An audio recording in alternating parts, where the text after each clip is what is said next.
Waraqah ইবনে নওফল একবার আল্লাহর নবীর দিকে তাকায়, তাকাইয়া ওয়ারাকা ইবনে নওফল মুস্কি মুস্কি হাসে।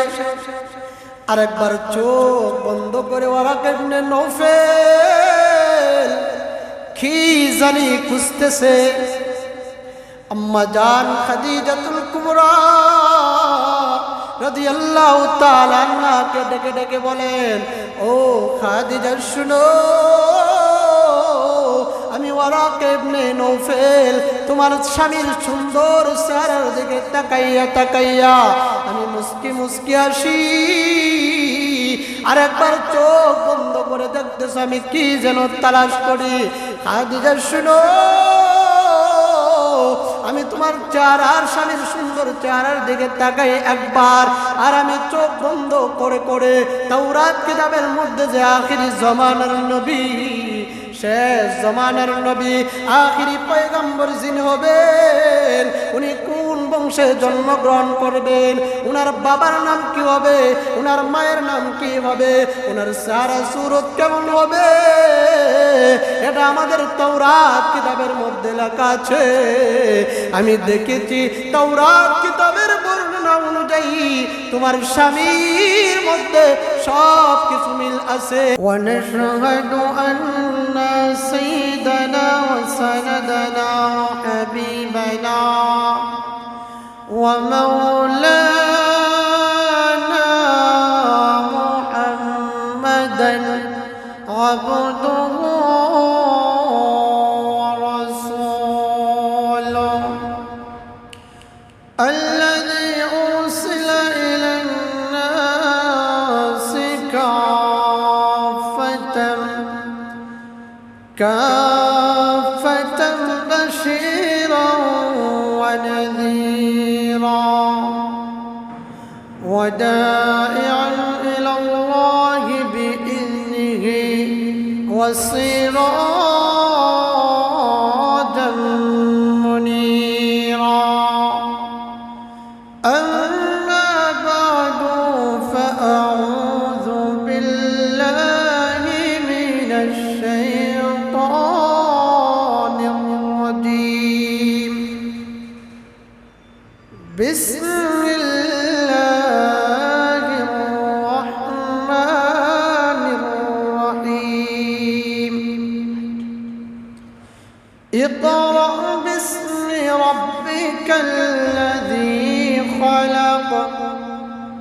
خلق الإنسان من علق. اقرأ وربك الأكرم الذي علم بالقلم علم الإنسان ما لم يعلم. صدق الله العظيم وصدق رسوله النبي الأمي الكريم ونحن على ذلك لمن الشاهدين والشاكرين والحمد لله رب العالمين. صلى الله على سيدنا ومولانا محمد وعلى آله وأصحابه وسلم. بلغ العلا بكماله كشف الدجى بجماله حسنت جميع خصاله. صلوا عليه وآله. يا میرے مسکن حوالی کعبہ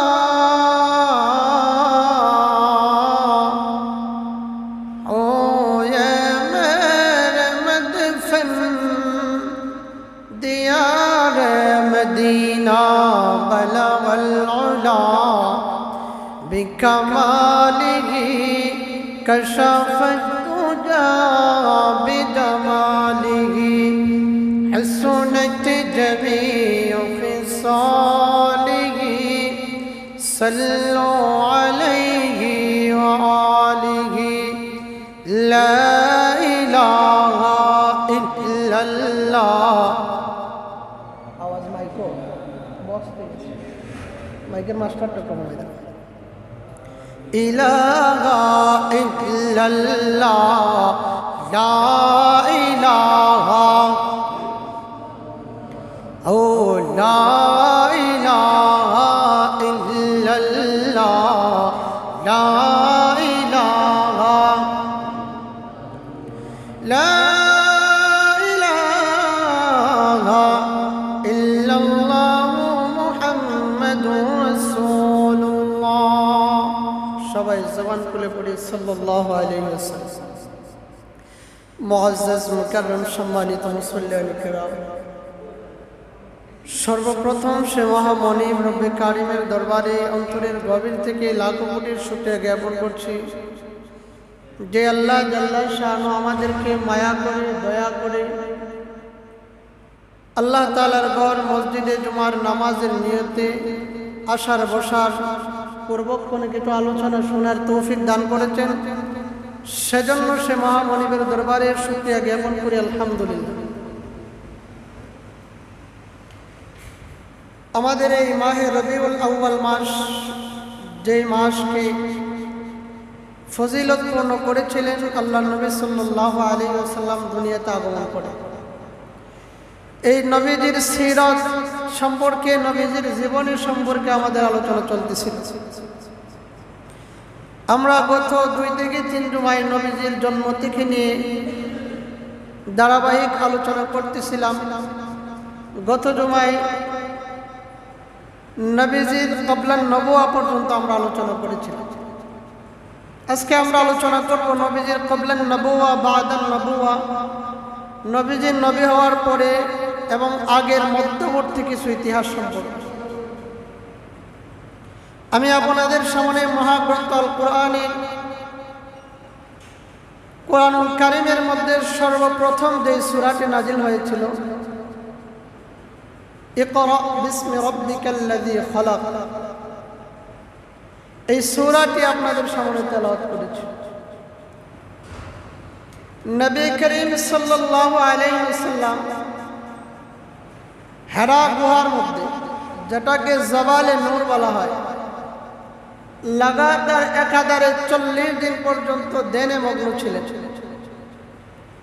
শুধু আমাদের নবী নয়, যে সমস্ত নবী করিম সাল্লাল্লাহু আলাইহি ওয়াসাল্লামদেরকে, নবীদেরকে, পয়গম্বরদেরকে আল্লাহ আসমানি কিতাব দিয়েছিলেন, সমস্ত নবীরাই আল্লাহ তাআলার রাস্তায় সময় লাগাইতে হয়েছে।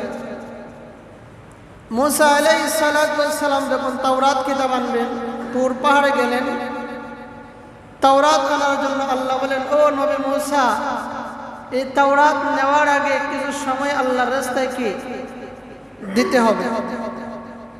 মুসা আলাইহিস সালাম 30 দিন রোজার নিয়ত করিয়া এই তুর পাহাড়ের মধ্যে অবস্থান করলেন। 30 দিন যখন পূর্ণ হলো, আল্লাহ তাআলা বললেন, নবী মুসা, আপনি 40 পুরা করেন। ওই দৃষ্টিকোণ থেকে তাবলীগের একটা উসুল আছে যে ওনারা 40 দিনে একটা চিল্লা কি পূর্ণ করে, অর্থাৎ 40 দিন যদি আপনি আল্লাহর রাস্তায় কিছু সময় লাগান, তাহলে আপনার ঈমান আমল, আপনার ইবাদত বন্দেগীগুলোর কি সঠিক শুদ্ধভাবে আদায় করার একটা কি পথ খুঁজে পাওয়া যায়। মুসা আলাইহিস সালাম কি 40 দিন পর্যন্ত সময় লাগিয়েছিল। নবী করিম সাল্লাল্লাহু আলাইহি সাল্লাম হেরা গুহার মধ্যে ধ্যানে মগ্ন ছিলেন 40 দিন। আর ওনার সহধর্মিণী আম্মা জান খাদিজাতুল কুবরা রাদিয়াল্লাহু তাআলা আনহা, উনি প্রতিদিন সকাল সন্ধ্যায় এই হেরা গুহার মধ্যে 2 বেলা খাবার নিয়ে নবীজির কাছে নিয়ে আসতেন। একজন মহিলা মানুষ এই হেরা গুহা এত উঁচু যে এখনো যদি কোনো হাজির সাহেবরা নিয়ত করেন যে এই হেরা গুহায় যাবেন, তাহলে ৬০ আর ৬৫ বছরের বৃদ্ধ অবস্থায় হেরা গুহায় যাওয়া খুব কঠিন হয়ে যাবে। যদি সহজতার সাথে উঠতে হয় কি ২০ থেকে ২২ বছরের যুবক লাগবে, অর্থাৎ যুবক লাগবে, আর না হয় বৃদ্ধদের জন্য উঠে কি অনেক কষ্ট হয়ে যাবে। এই হেরা গুহা এখন তো সৌদি সরকার এটাকে কি করেছেন, পাথর খাইটা খাইটা সিঁড়ি করে দিয়েছেন হেরা গুহায় ওঠার জন্য। তারপরে হাজির সাহেবরা যে উঠেন ৩, ৩.৫ থেকে ৪ ঘন্টার সময় লাগে এখনই। আর আম্মাজান খাদিজাতুল কুবরা রাদিয়াল্লাহু তাআলা আনহা যে সময় উঠতেন ওই সময় কোনো সিঁড়ি ছিল না। এই বিনা সিঁড়িতে আম্মাজান খাদিজাতুল কুবরা রাদিয়াল্লাহু তাআলা আনহা প্রতিদিন সকাল সন্ধ্যায় 2 বেলা খাবার নিয়ে নবীজিকে দিয়ে আসতেন। নবী করিম সাল্লাল্লাহু আলাইহি ওয়াসাল্লাম যখন 40 দিন এই ধ্যানে মগ্ন ছিলেন, 40 দিন পর জিবরাইল আমিন সাল্লাল্লাহু আলাইহি ওয়াসাল্লাম নবীজির কাছে আগমন করলেন। নবীজিকে এসে বলতেছেন ইকরা, নবীজি আপনি পড়ুন। নবীজি বলেন মা আনা বিকারি, যে আমি পড়তে জানি না। আপনাদের প্রশ্ন থাকতে পারে যে যেই নবী সমস্ত নবীদের সেরা নবী, শ্রেষ্ঠ নবী, এই নবী জিবরাইলের কথায় কেন বললেন যে আমি পড়তে জানি না? এর একটি কারণ আছে। কারণ দুনিয়ার জগতে আল্লাহ তাআলা যত পয়গম্বরদেরকে পাঠিয়েছেন, কোন পয়গম্বরদেরকে দুনিয়ার কোন মানুষের মাধ্যমে আল্লাহ শিক্ষা দেন না। দুনিয়ার কোন মানুষ সৃষ্টিকুলের কেউ নবীদের শিক্ষক হতে পারেন নাই। অর্থাৎ নবী যিনি হবেন ওনার উস্তাদ হবেন স্বয়ং কে? আল্লাহ। যে কিভাবে যিনি দুনিয়ার কোন মানুষের মাধ্যমে, দুনিয়ার কোন সৃষ্টিকুলের মাধ্যমে শিক্ষা গ্রহণ করবেন তিনি নবী হতে পারেন না। ঈসা আলাইহিস সালামের বয়স যখন 7 বছর, 7 বছর বয়সে উনি গেলেন মক্তবে। মক্তবে যাইয়া কারি সাহেব ঈসা আলাইহিস সালামকে সবক শিক্ষা দেন। প্রথম দিনের সবক যে বাবা তুমি পড়ো আলিফ। ঈসা আলাইহিস সালাম বলেন যে আমি আলিফ পড়ব, পড়ে আগে আমার জানতে হবে যে আল্লাহ তাআলা আলিফ দ্বারা কি বুঝিয়েছে। আমি না বুঝতে কি করব না, করব না। কারি সাহেব বলেন যে এত বোঝাবুঝির দরকার নাই, তুমি শুধু পড়ো আলিফ। ঈসা নবী বলেন না, আমি না বুঝে পড়ব না, কারণ আলিফের পরে যে অক্ষরগুলো আছে কোনোটা বাঁকা, কোনোটা পেট মোটা, কোনোটার উপরে 2 নক্তা, কোনোটার উপরে 3 নক্তা, কোনোটার নিচে 1 নক্তা। আলিফ কেন খাড়া? আলিফের ডাইনেও কোনো নক্তা নাই, বামেও কোনো নক্তা নাই, উপরেও কোনো নক্তা নাই, নিচে কোনো নক্তা নাই। এই জিনিস না বুঝতে আমি ঈসা আলাইহিস সালাম পড়ব না। তো ঈসা নবী বলেন না বুঝে পড়বেন না, আর উস্তাদ বলেন কি না বুঝেই পড়ো। যখন এইভাবে তর্কাতর্কি শুরু করলেন, উস্তাদ কারি সাহেব ডাক দেয়া কয়, ও ঈসা, তুমি যে বারবার বলতেছো যে আলিফ দ্বারা আল্লাহ কি বুঝিয়েছে, তুমি পারবানি? কি বলে যে তুমি পারবানি? দেখবেন তো দুনিয়ার জগতে দুর্বল কিছু উস্তাদ, ছাত্ররা যদি বারবার প্রশ্ন করে, প্রশ্নের জবাব যদি না দিতে পারে, রাগ কইরা কি লুকায় তুই পারবি নি? তুই যে আমার প্রশ্ন করতেছ তুই পারবি নি? এটা কয় কিনা? ঈসা আলাইহিস সালামকে কারি সাহেব বলেন যে আমারে যে বারবার বলতেছ আলিফ দ্বারা আল্লাহ কি বুঝিয়েছেন, এটা তুমি পারবানি? ঈসা আলাইহিস সালাম বলেন কারি সাহেব, আল্লাহ তাআলা আলিফ দ্বারা কি বুঝিয়েছেন একটা কারণ নয়, আমি ঈসা কয়েকটা কারণ বলতে পারবো। সুবহানাল্লাহ বলবেন না? যাচ্ছা তাহলে বলো। ঈসা আলাইহিস সালাম বলেন যে এত সহজ না, সিস্টেমে আসতে হবে।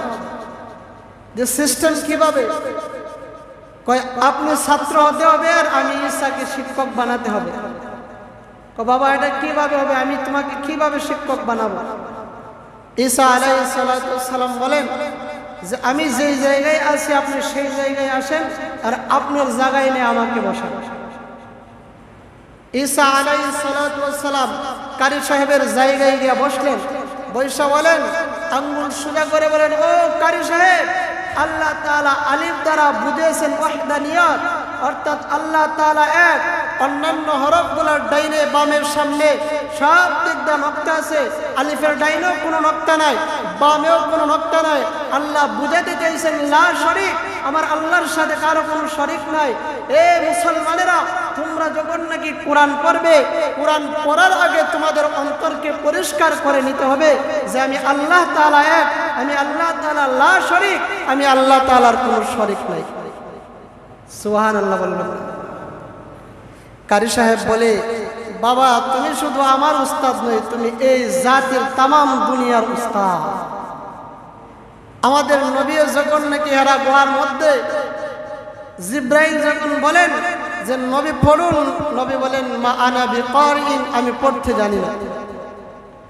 তখন জিব্রাইল আমিন সাল্লাল্লাহু আলাইহি ওয়াসাল্লাম আমার আপনার নবীকে এইভাবে বুকের সাথে বুক জড়ায়া একটা চাপ দিলেন। নবী করিম সাল্লাল্লাহু আলাইহি সাল্লাম বলেন যে জিব্রাইলের চাপ খাইয়া আমি বিশ্বনবী সাল্লাল্লাহু আলাইহি ওয়াসাল্লাম কষ্টের চূড়ান্ত সীমায় পর্যন্ত পৌঁছে গেছি। যেই নবীকে আল্লাহ তাআলা 4000 পালোয়ানের শক্তি দিয়েছিলেন। কত হাজার? 4000 পালোয়ানের শক্তি আল্লাহর নবীকে একাই আল্লাহ দিয়েছিলেন। এই নবী বলতেছেন জিব্রাইলের চাপ খেয়ে চূড়ান্ত কষ্টের সীমায় পৌঁছেছেন। নবী বলেন যে জিব্রাইল কত বড়, জিব্রাইল কত বড় হবে। নবী বলেন যে জিব্রাইলের দুইটা পাখা। আমি রাসূলুল্লাহ সাল্লাল্লাহু আলাইহি ওয়াসাল্লামের সঙ্গে জিব্রাইল দুনিয়ার জগতে 24000 বার সাক্ষাৎ করেছে। কত হাজার বার? এর মধ্যে 2 বার জিব্রাইল তার পরিপূর্ণ সূরতে আমি নবীর সঙ্গে সাক্ষাৎ করেছেন। আমি রাসূল দেখেছি জিব্রাইলের দুইটা পাখা যদি কি করে মেলান দেয় তাহলে দুনিয়ার এক প্রান্তর থেকে আরেক প্রান্তর পর্যন্ত লাগাল পাইবে। যে জিব্রাইলের শক্তি সম্পর্কে, কওয়াত সম্পর্কে আল্লাহ তাআলা কোরআনুল কারীমের মধ্যে বলেন, ইন্নাহু লাকাউলু রাসূলিন কারীম যী কুওয়াতিন ইনদা যিল আরশি মাকিন।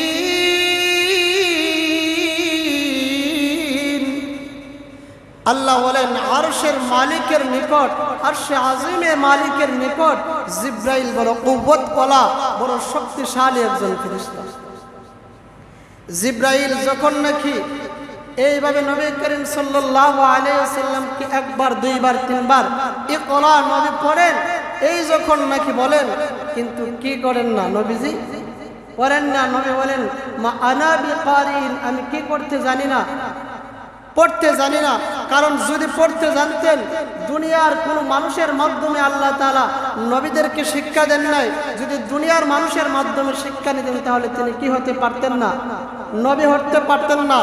সেই দৃষ্টিকোণ থেকে বোঝা যায়, আমরা জানি বিশ্ব বেহায়া মূর্খ সেই মির্জা গোলাম আহমদ কাদিয়ানি মিথ্যা নবী দাবদার।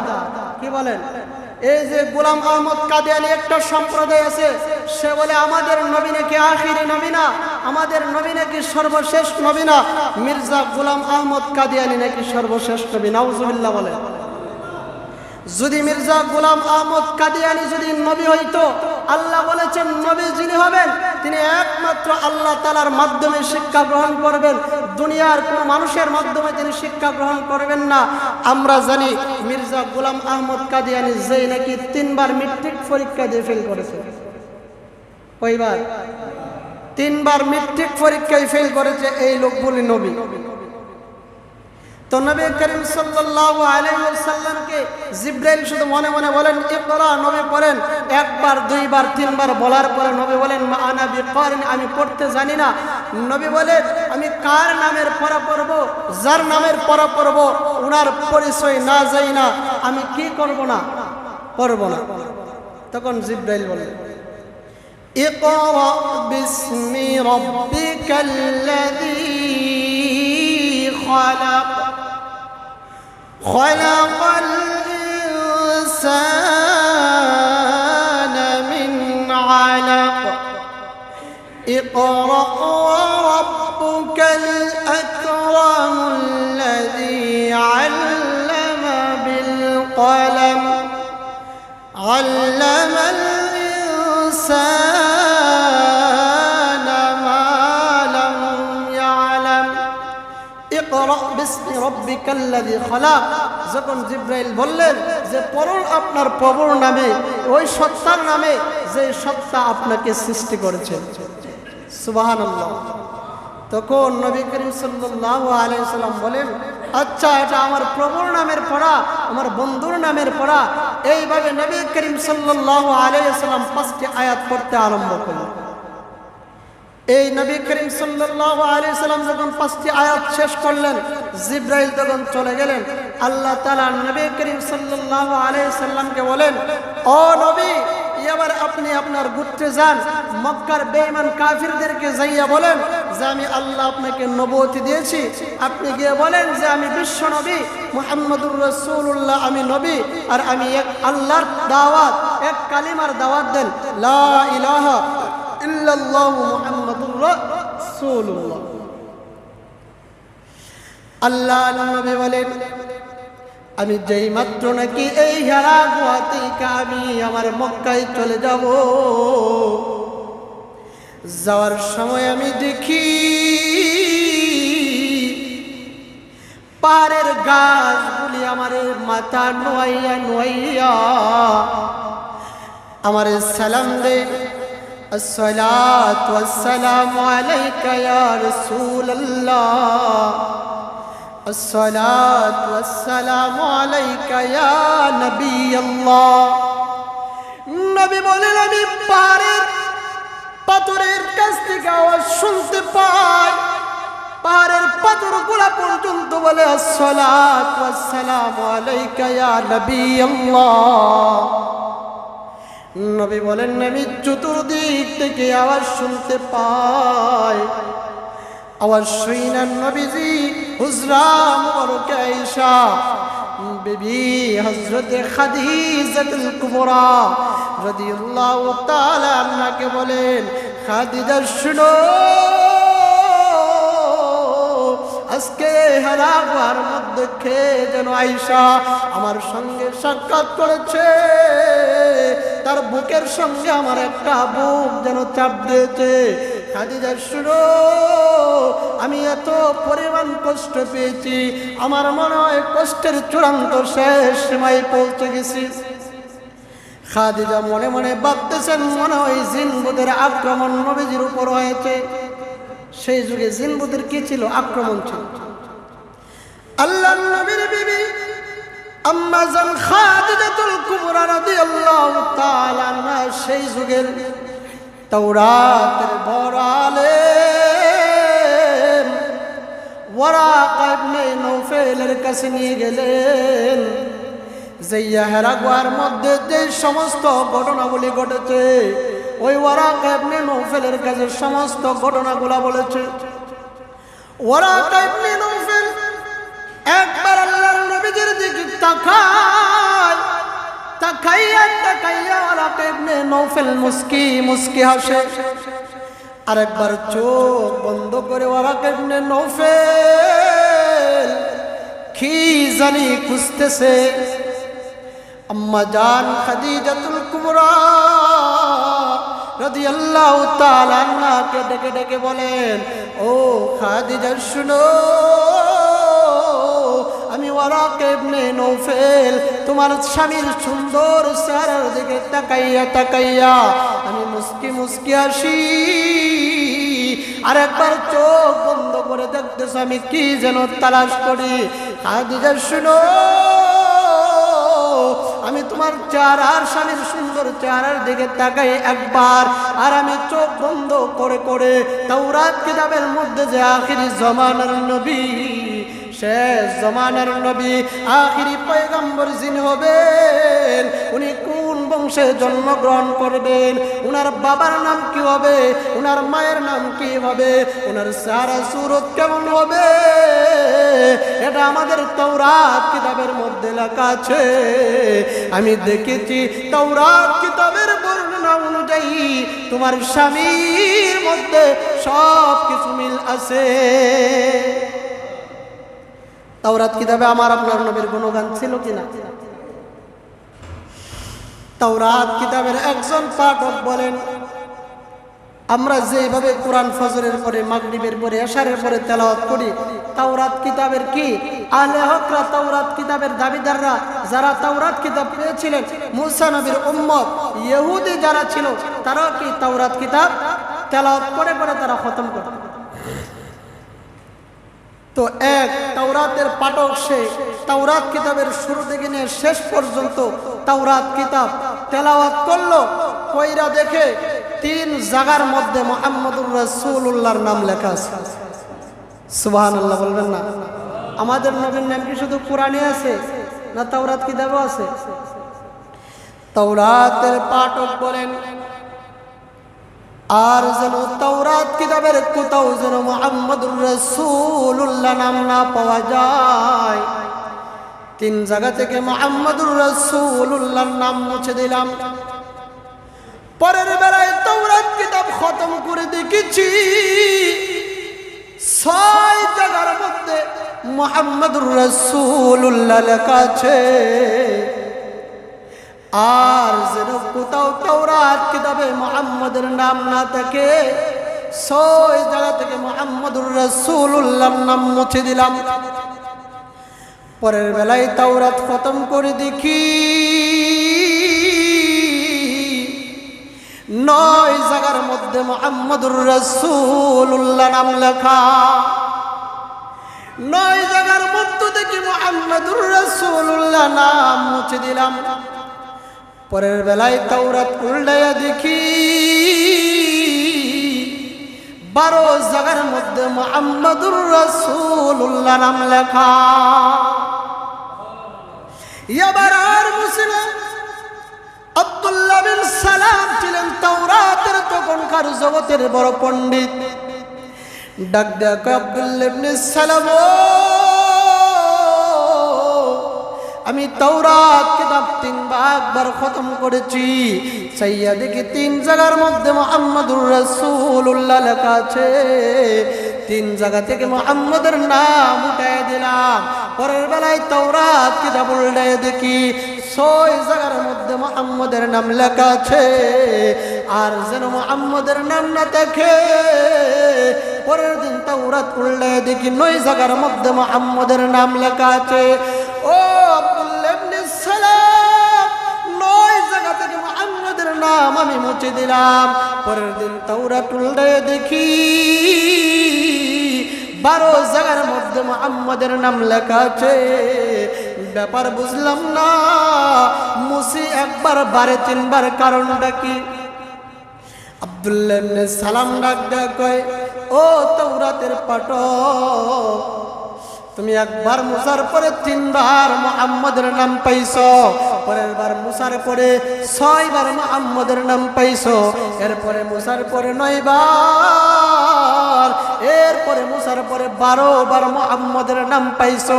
তাওরাতের পাঠক শুনো, এইভাবে যদি তুমি তাওরাত কিতাব খতম করতে আরম্ভ করতে, আর যদি মুহাম্মদের নাম মুছতে মুছতে যদি তুমি তাওরাত কিতাবের সমস্ত পৃষ্ঠা যদি শেষ করে দিতে, এমন একটা সময় এসে যেত পুরা তাওরাত মুহাম্মদের নামে পরিপূর্ণ হয়ে যেত। ওই ওয়ারাকা ইবনে নওফেল খাদিজাকে বলেন, ও খাদিজা শুনো, তাওরাত কিতাব যদি সত্যি হয়, হেরা যা ঘটনা ঘটেছে সেটা যে আসছিল তোমার স্বামীর সঙ্গে সাক্ষাতে, বুকের সাথে যে বুক জড়াইছিল, উনি হইলেন নবীজির সাথে সাক্ষাৎ করনেওয়ালা জিব্রাইল, আর যা পাঠ করায় দিয়ে গেছে এগুলা হলো মহান আল্লাহর কালাম। খাদিজা শুনো, তোমার তোমার স্বামী আল্লাহর পয়গম্বর শেষ নবী হবে, এতে আর কোনো ধরনের সন্দেহ নাই। তবে খাদিজা শোনো, আমি তোমাকে একটা ভবিষ্যৎবাণী বলে দেই যে তোমার স্বামী যখন নবী হবেন, তোমার স্বামী এই নবুয়ত পাওয়ার পরে এই মক্কার বেঈমান কাফিরদের কাছে যাইয়া যখন লা ইলাহা ইল্লাল্লাহ মুহাম্মাদুর রাসূলুল্লাহ দিনের দাওয়াত দেবে, তখন তোমার স্বামীর বিরুদ্ধে এই মক্কাতে কাফির কুফফারের আর কোনো অভাব হবে না, তোমার স্বামীর শত্রুর কোনো অভাব হবে না। নবীজি বলেন, খাদিজা হেরা গায়ে আল্লাহ বলেছেন যে আমি নবী। রাস্তা দিয়ে আসার সময় গাছ গাছালি তরুলতা পাথর সবাই বলেছে আমি নবী। তাওরাতের এই আলেম ওয়ারাকা ইবনে নওফেল বলেছে আমি নবী। ঠিক আছে, আজ থেকে আমি নবুয়তের কাজ শুরু করে দিলাম। সর্বপ্রথম আমি আমার ঘর থেকে কাজ করলাম। খাদিজা তুমি পড়ো লা ইলাহা ইল্লাল্লাহু মুহাম্মাদুর রাসূলুল্লাহ। নবীজি যখন বললেন, সঙ্গে সঙ্গে খাদিজাতুল কুবরা রাদিয়াল্লাহু তাআলা আনহা এই কালিমা পড়ে মুসলমান হয়ে গেলেন। নবীজি বলেন, খাদিজা তোমাকে যে আমি দ্বীনের দাওয়াত দিলাম, তুমি তো একবারও প্রশ্ন করলে না যে আমি কিভাবে নবী হইলাম। প্রশ্ন ছাড়াই বিনা প্রশ্নে যে তুমি কালিমা পড়েছ। দুনিয়ার জগতে তো বিবিরা তো স্বামীকে এত পরিমাণে বিশ্বাস করে না, বিবিদের কাছে তো স্বামীর কথা এত পরিমাণে গ্রহণীয় হয় না যেইভাবে তুমি আমাকে গ্রহণ করেছো। দুনিয়ার জগতে কি এমপি মন্ত্রী চেয়ারম্যান যা কিছুই বলেন, বিবির ধরে গেলে কি এমপি মন্ত্রীর আর বেল থাকে না, তাকে কি বলেন? নূর মোহাম্মদ জানেজান রহমতুল্লাহ আলাইহি একজন আল্লাহর ওলি ছিলেন।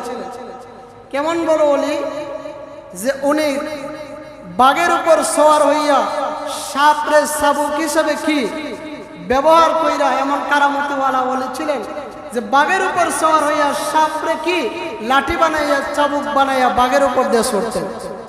কিন্তু ওনার বিবির কাছে ওনার কি এই কেরামতি ছিল না, এত বড় আল্লাহর ওলি ছিলেন, কিন্তু বিবি ওনার শয়তান বইলা রাখত। কি বইলা রাখত? শয়তান বইলা রাখত। তো একদিন মুরিদেরা আসছে, আয়েশা হুজুরকে ডাকতেছে, পীর সাহেব হুজুর বাড়িতে আছেন? এমনি বিবি বাইরে কই তোমরা কি কইরা? পীর সাহেব না, আস্তে একটা শয়তান।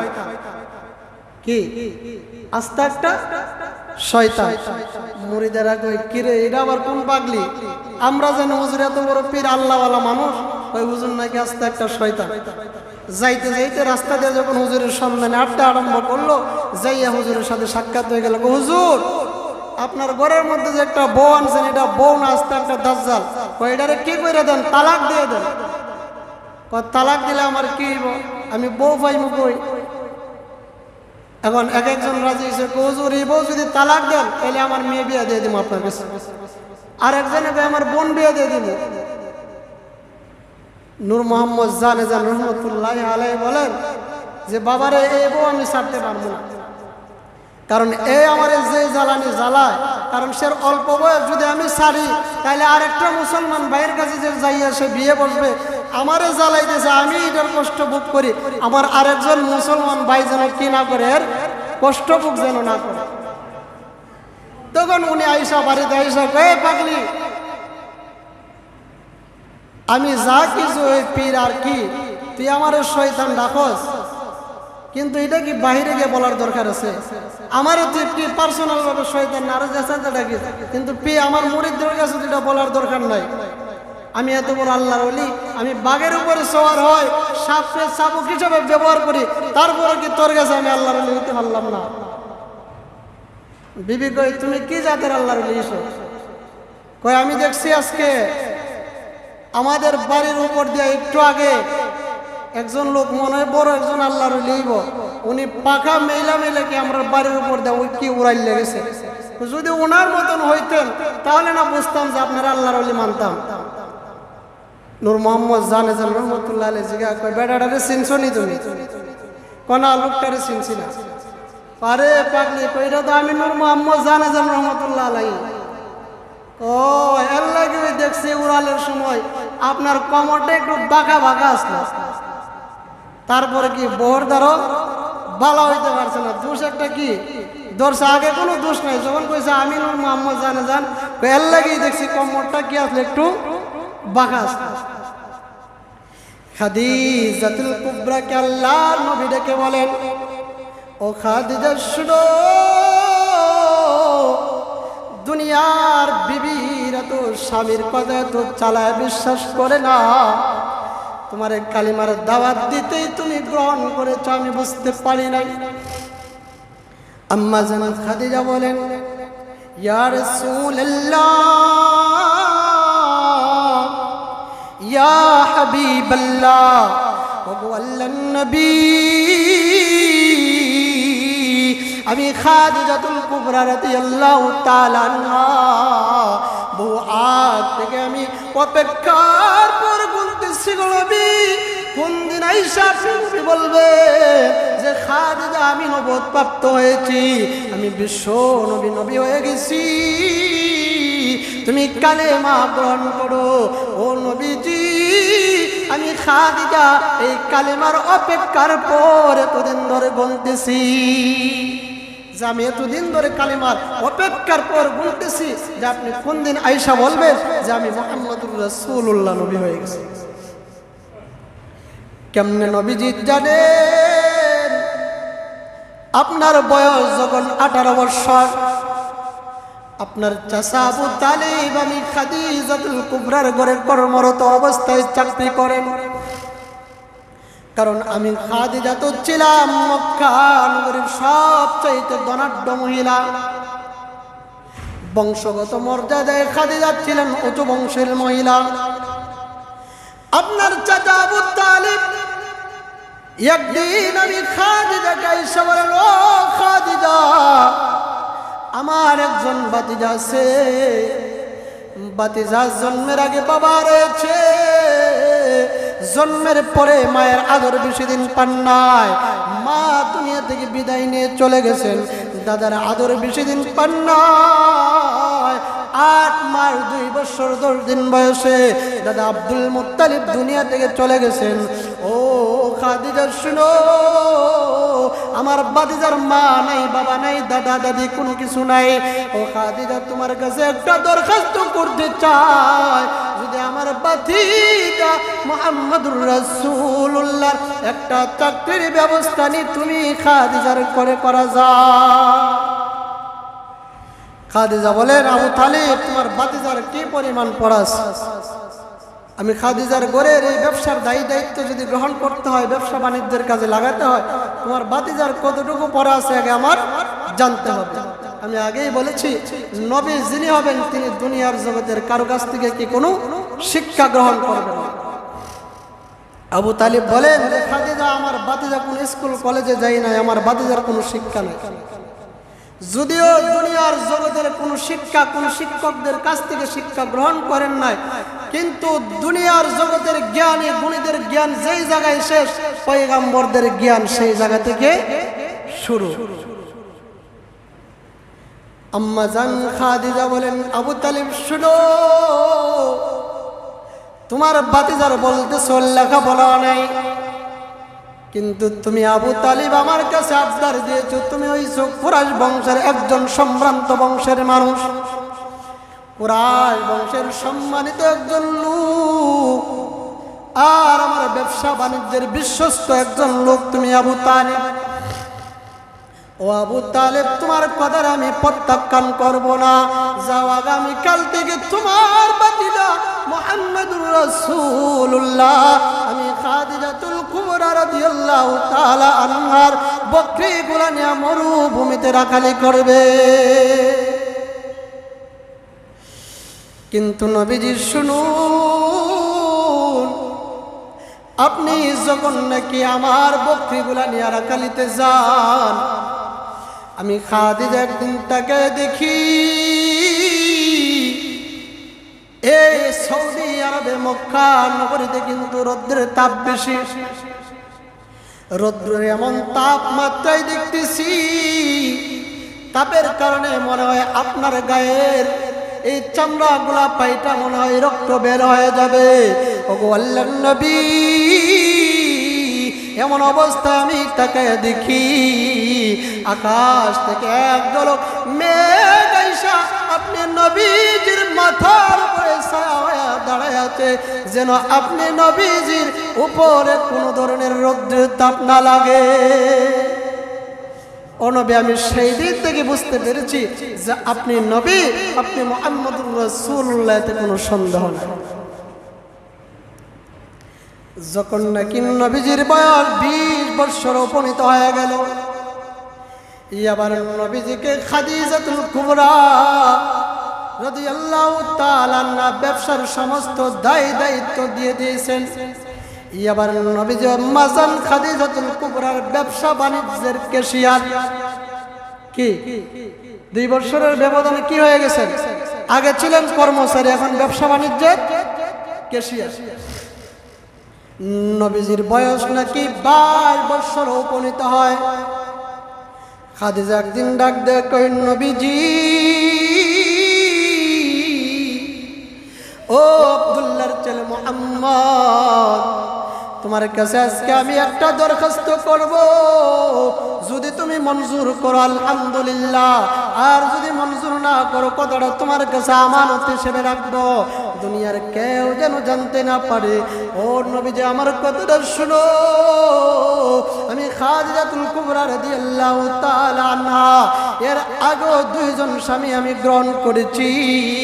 2 জন স্বামীর সংসার আমি খাদিজাতুল কুবরা করেছি, কিন্তু 2 জন স্বামী আমার কি করেছেন? ইন্তেকাল করেছেন। যাদেরকে আমি গ্রহণ করি তারাই দুনিয়া থেকে বিদায় নিয়ে চলে যান। এরপরে 2 জন স্বামী হারাইয়া আমি খাদিজাতুল কুবরা রাদিয়াল্লাহু তাআলা আনহা ওয়াদাবদ্ধ হয়েছি, জিন্দেগিতে আর কোনোদিন স্বামী গ্রহণ করব না। কিন্তু নবীজি, আমার মন কেন জানি কান্দে যে আমি খাদিজা আপনার বিবি হইয়া দুনিয়া থেকে বিদায় নিতে চাই। আগে ছিলেন ঘরের কর্মচারী, এখন কি বিয়ের প্রস্তাব।